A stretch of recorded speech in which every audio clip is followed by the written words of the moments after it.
Hi, I'm Dr. Jared Gardner, and I'm here today with my junior dermatology residents and junior pathology residents and some med students, and we're going to go through some melanocytic lesion unknowns. So this is case one. What do you guys think about this? A little bit of lymphocytes in here. It's not as good as usual, but I know that you must know what's going on if you think about that. Yeah, there are lymphocytes here. What do you think about these cells? What kind of shape are they? So these are spindle-shaped cells. Spindle cells, good. And with the lymphoid aggregates, I'm thinking like this could potentially be a desmoplastic melanoma. Very good. Yeah, I mean, when you look at this, here, this looks like scar. I mean, a lot like scar. And that's the problem with desmoplastic melanoma, is that they can really closely imitate scar or sometimes neurofibroma. The key here is that the context is really helpful, right? We're in very sun-damaged skin. There's a lot of solar elastosis here. And it's on the face or maybe the scalp. You can see big sebaceous glands, so face probably, but somewhere in the head and neck. And then the epidermis is really thin.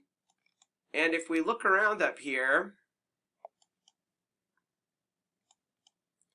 in some areas, we may actually have a subtle melanoma in situ component. On this scan, it's actually hard to be totally sure. Like, I think those are probably melanoma cells, not lymphocytes, but it's very hard.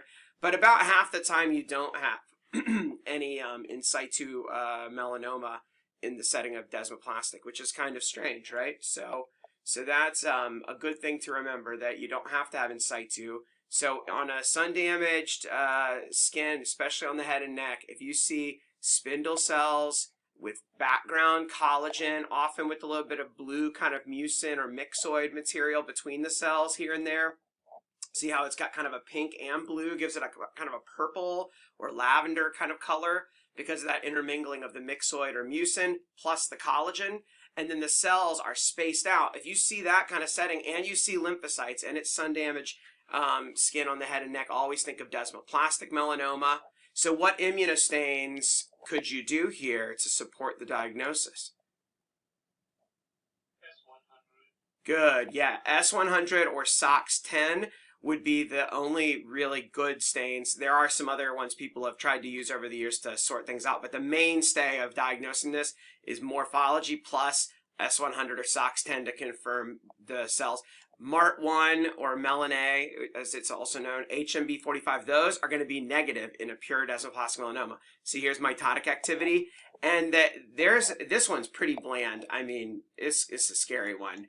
Because these cells look a lot like fibroblasts or myofibroblasts in this case. A lot of times as you look around, though, you'll start finding more hyperchromatic, atypical pleomorphic cells, but they're often scattered, and the mitotic activity can be very sparse, and you really have to look around.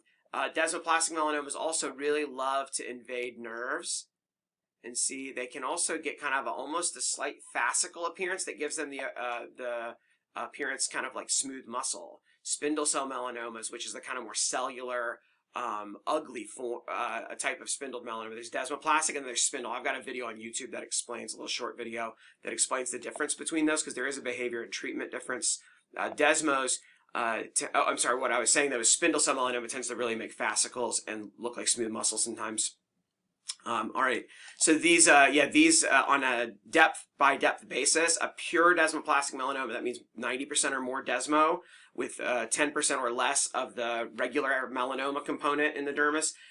Pure desmos behave better, have a better overall prognosis. I mean, there's still a problematic tumor, obviously, and a serious malignancy, but they have a better overall behavior than other types of melanoma of a similar depth.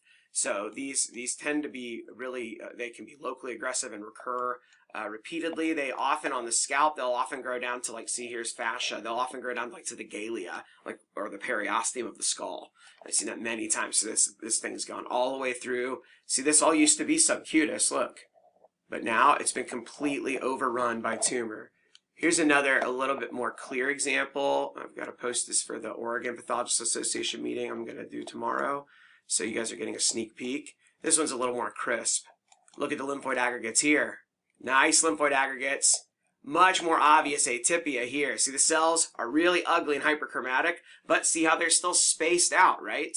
They're spaced out by the collagen and the mucin myxoid kind of matrix in the background. So that's desmoplastic melanoma right here. I think this one had some neurotropism, if I recall. Ah, there it is. See?